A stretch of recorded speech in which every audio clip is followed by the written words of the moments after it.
L'écologie humaine est basée sur un constat simple. Le désastre environnemental est une conséquence de la violence faite à l'être humain.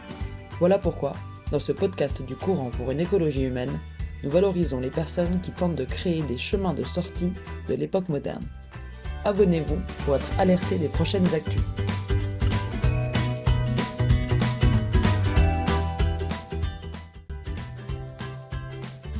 En février 2022, nous avons eu le plaisir d'accueillir Xavier Caille. Il est directeur de Plein Talent, un réseau qui aide les entreprises à mieux travailler ensemble et accompagne les particuliers pour trouver leur voie professionnelle. Xavier Caille, bonjour. Merci beaucoup d'être avec nous aujourd'hui. Vous êtes venu nous parler des tempéraments d'Hippocrate. Alors pour commencer, est-ce que vous pourriez nous dire un petit peu qu'est-ce que c'est que ces tempéraments et pourquoi est-ce qu'ils nous intéressent aujourd'hui ? Ces tempéraments d'Hippocrate sont particulièrement intéressants sur la question de la relation. Hippocrate, ça fait déjà quelques siècles, puisque c'était le 5e siècle avant Jésus-Christ. Ce fameux philosophe qui est un peu le père de la médecine, il s'est aperçu qu'il y avait une correspondance donc, entre des maladies et les émotions, ce qu'on appelait à l'époque les passions. Les passions, ça vient du terme pâtir. C'est comment je subis les choses. Et donc, il a identifié, on pourrait dire en quelque sorte, 4 cocktails d'émotions différents auxquels nous sommes plus ou moins sensibles. Et ces cocktails, quels sont-ils ? Juste pour donner un tout petit élément de compréhension du fonctionnement de l'être humain, on reçoit le réel à partir de nos sens externes, la vue, l'ouïe, le toucher, l'odorat, etc. Et dès que nos sens externes sont touchés, ça vient toucher nos émotions. Donc, si vous voulez, ces émotions, elles sont très intéressantes parce qu'elles sont quelque part subies. Nos sens réveillent nos émotions et à partir de ça, mon intelligence va analyser la situation et prendre une décision. Alors, si vous le voulez bien, on va préciser un petit peu quels sont les 4 tempéraments. On peut commencer peut-être par le bilieux, par exemple. Le bilieux, c'est donc quelqu'un qui a des réactions rapides et vives, profondes et durables. C'est quelqu'un qui vit la vie dans l'impatience du résultat. Voilà, donc c'est quelqu'un qui est très actif, très énergique, il est véhément, déterminé, efficace, tenace. C'est plutôt quelqu'un qui a tendance à dominer les échanges, très impulsif, magnanime, il a besoin de grands projets, et quelqu'un qui est toujours très assuré. La vertu du bilieux, c'est la force. Voilà. Je donne comme image, vous voyez, le bulldozer. Voilà, il vous fait un chantier là, magnifique. C'est pas dans le détail, mais alors c'est incroyable. Et est-ce qu'il y a d'autres caractéristiques qui se traduisent peut-être dans l'attitude, dans le comportement ? Le regard du bilieux est franc, perçant et énergique.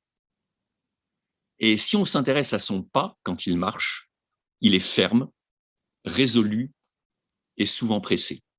Maintenant, est-ce que vous pourriez nous décrire un petit peu le tempérament sanguin ?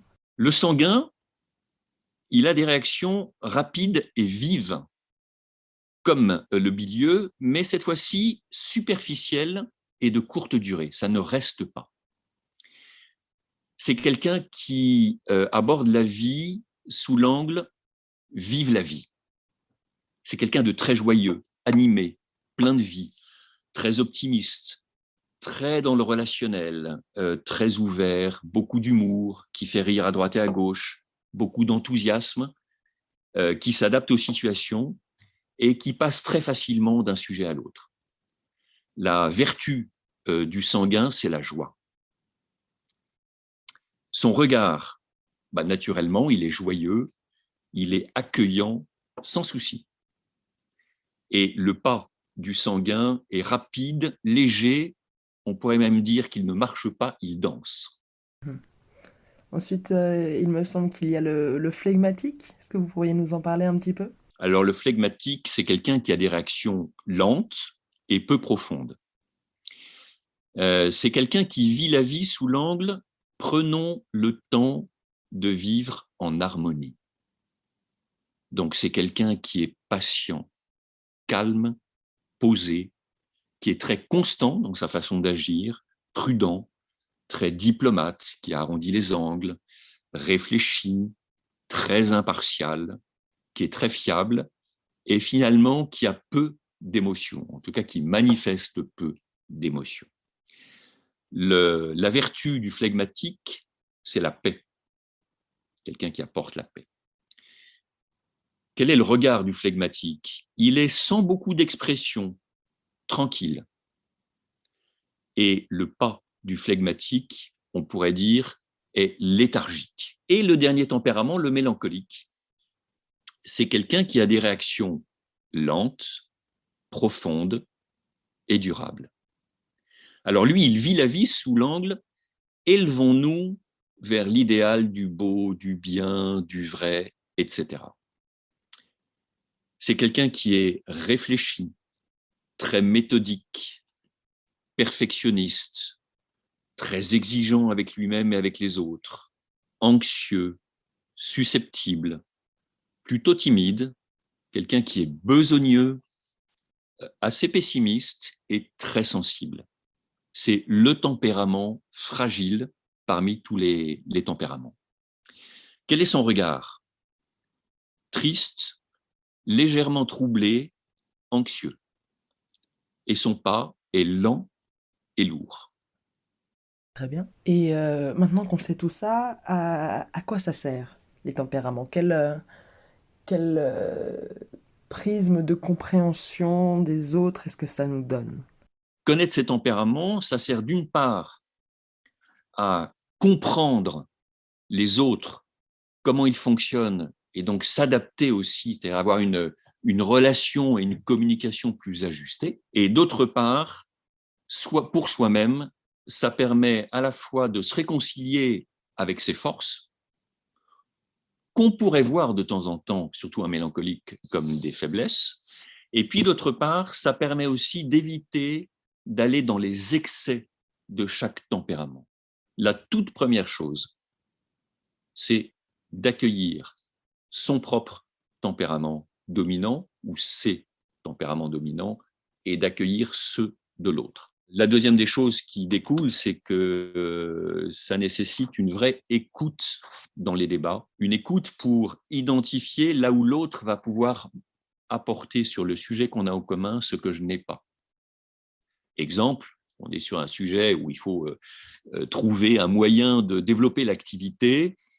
Le mélancolique va dire c'est compliqué, en fait le contexte est tel qu'on risque de ne pas y arriver, et le milieu va arriver un peu massif avec tout d'un coup un grand projet qu'il sent bien, très ambitieux, et il faut que le mélancolique comprenne que c'est toute la richesse du milieu, que d'être capable d'embrasser un gros projet. Et puis, le milieu doit prendre en compte aussi que chez le mélancolique, il y a une exigence de qualité, une exigence de perfection qu'il va aussi falloir prendre en compte dans le déroulement pour qu'on puisse aller dans les détails quand il y a besoin, par exemple.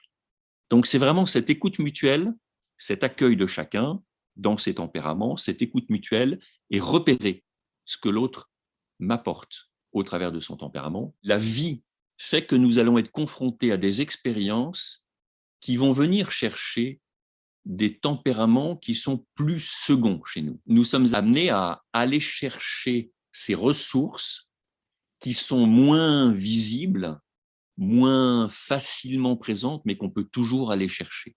C'est-à-dire que je ne vais pas changer ma nature, mais je vais enrichir la nature que j'ai. Après, ce que je voulais rajouter aussi, c'est que ces tempéraments disent bien la façon dont nous recevons les situations et dont nous réagissons. Ils ne disent rien de nos talents. Chez l'être humain, il y a des passerelles de partout. Je disais tout à l'heure que le tempérament ne va pas dire quel est le talent. En revanche, le tempérament va teinter le talent. Donc, il y a des influences, si vous voulez, réciproques. C'est ça qui fait toute la beauté de l'être humain. Merci infiniment, Xavier Kyle, de nous avoir éclairé sur le sujet. et merci à tous et à toutes d'avoir écouté cet épisode. À très bientôt pour de nouveaux podcasts inspirants sur cette chaîne du courant pour une écologie humaine. Abonnez-vous pour ne rater aucun épisode et abonnez-vous également à notre newsletter mensuelle. N'hésitez pas à nous contacter sur les réseaux ou à national@écologiehumaine.eu.